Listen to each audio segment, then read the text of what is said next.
Good morning. My name is Gary Edward Ruckel. I'm a retired United States Air Force veteran, VA volunteer, and interviewer for the Library of Congress, Washington, D.C. Today we're here at the John D. Dingell VA Medical Center to interview Mr. Robert Calhoun.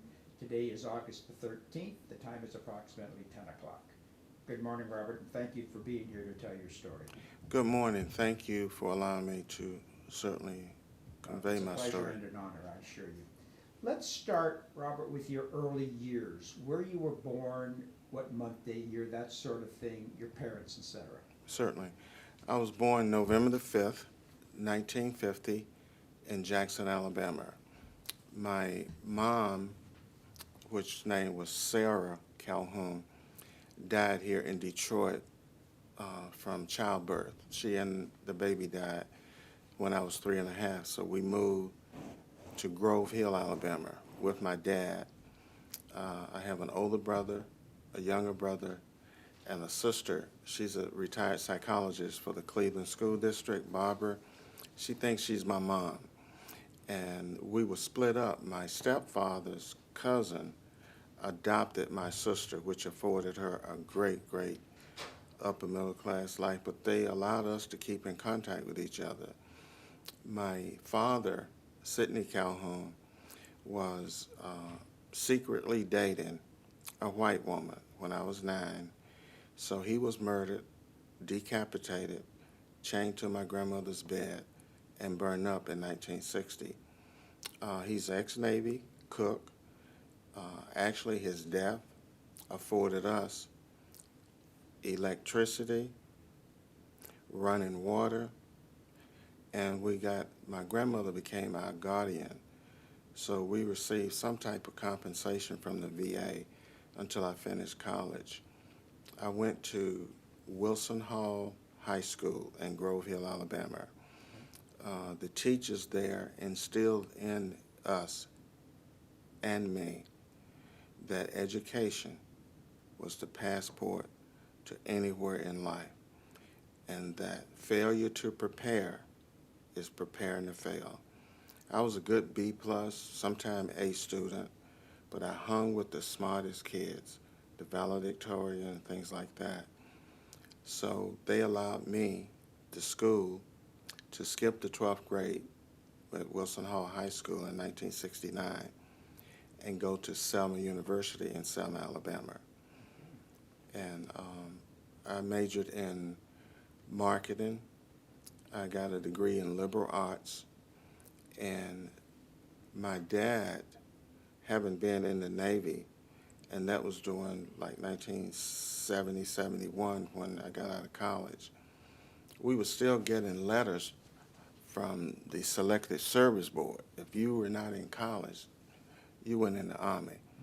So I was here in Detroit, and I never will forget it. I was riding the bus down Grand River, and I saw all these recruiters' offices. So I went in, Marine, Air Force.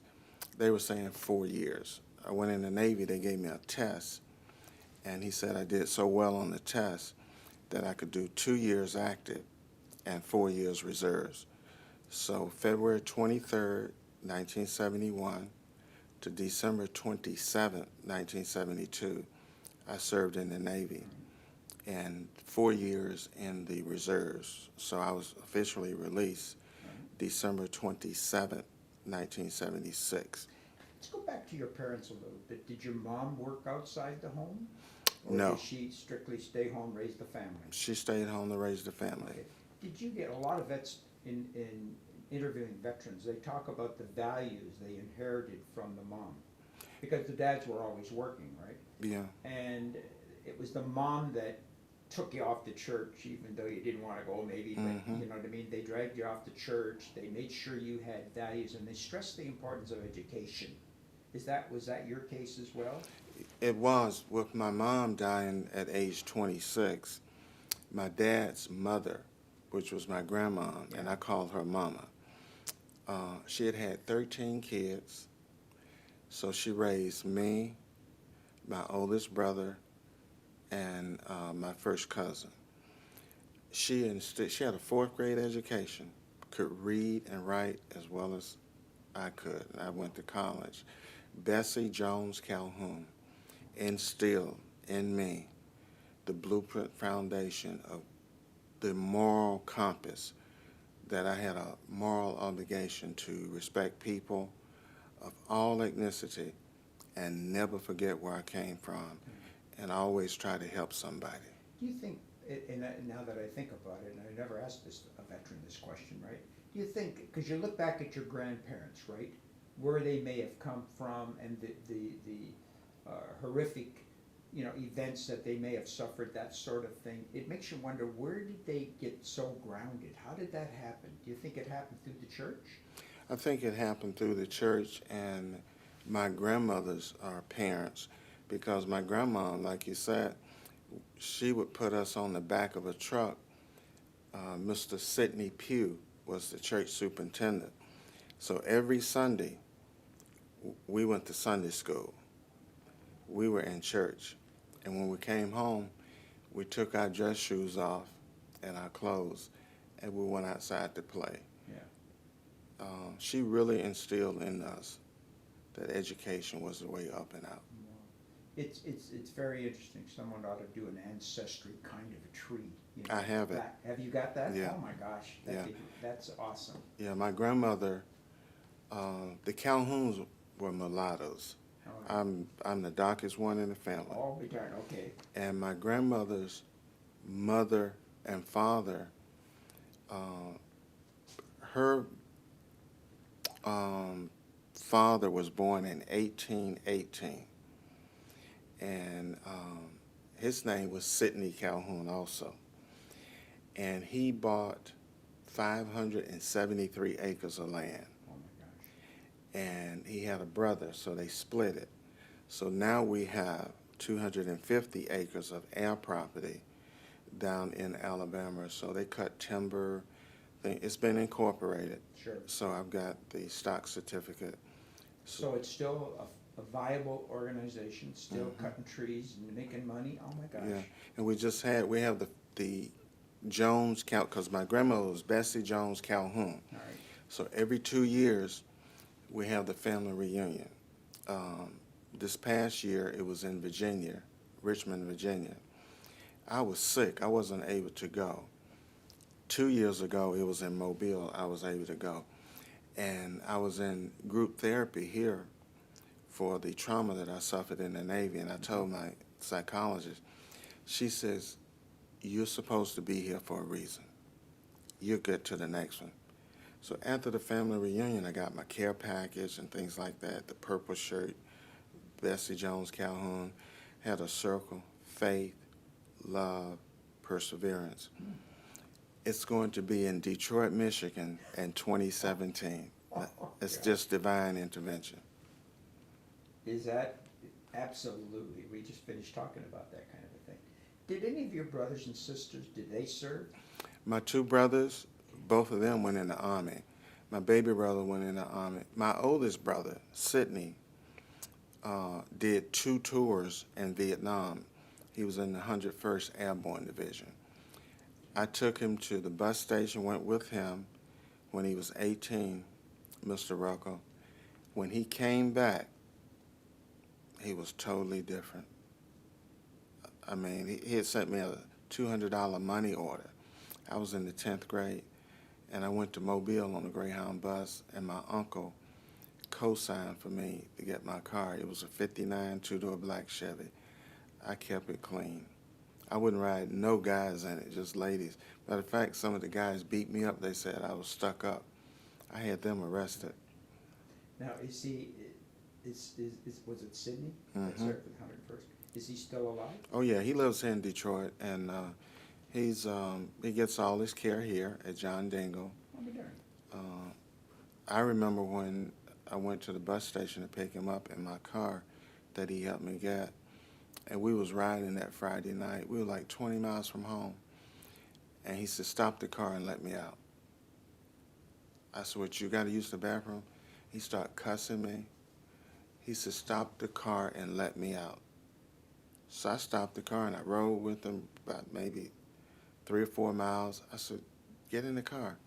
I never saw him again until like that next day.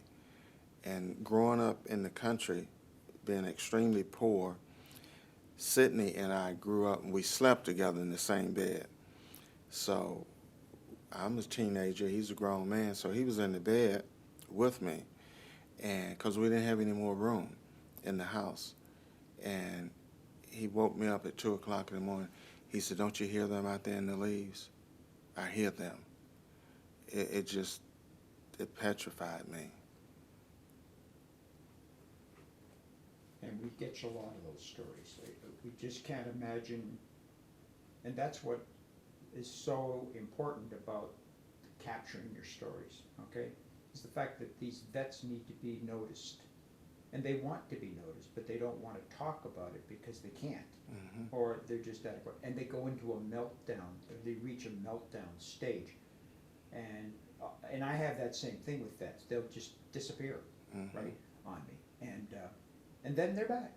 Mm-hmm. And they're fine, and they want that recognition and appreciation. So thank you Right. so much for telling that.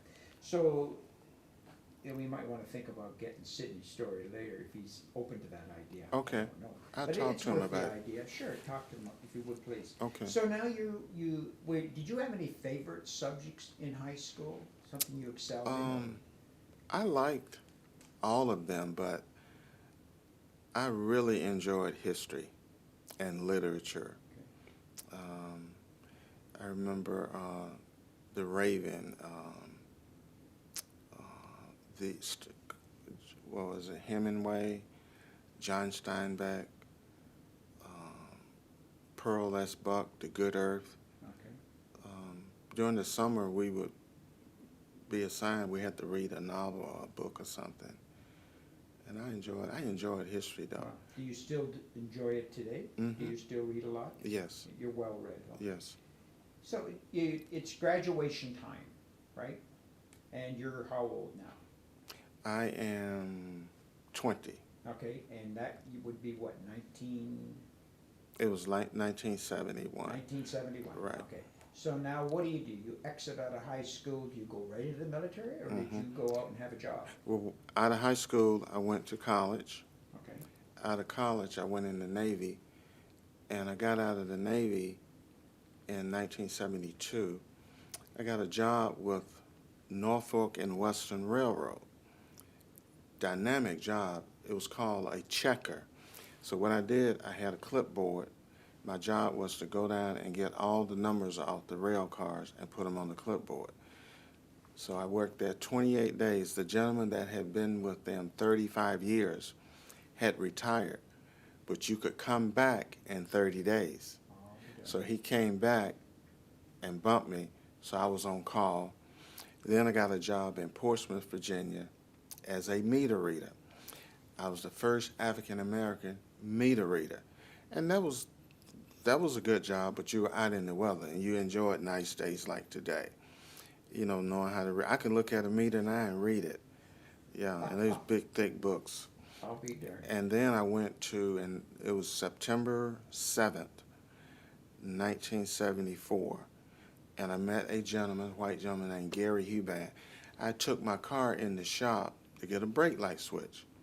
And you know, you wander up on the showroom, you're looking at the new shiny cars.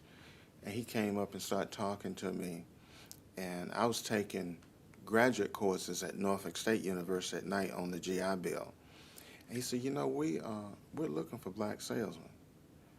And I said, no. I said, you know, I'm getting my master's. And so one of the gentlemen that worked there had just sold a car. Somebody was just passing through going to Ohio. He showed me his commission slip. It was $832. Now, I'm 24, so I went back and talked to Dr. Goldberg, my marketing professor, and told him that what I was thinking about going in the auto industry. And he says, preachers, painters, lawyers, and car salesmen, they all liars and cheaters. I said, well,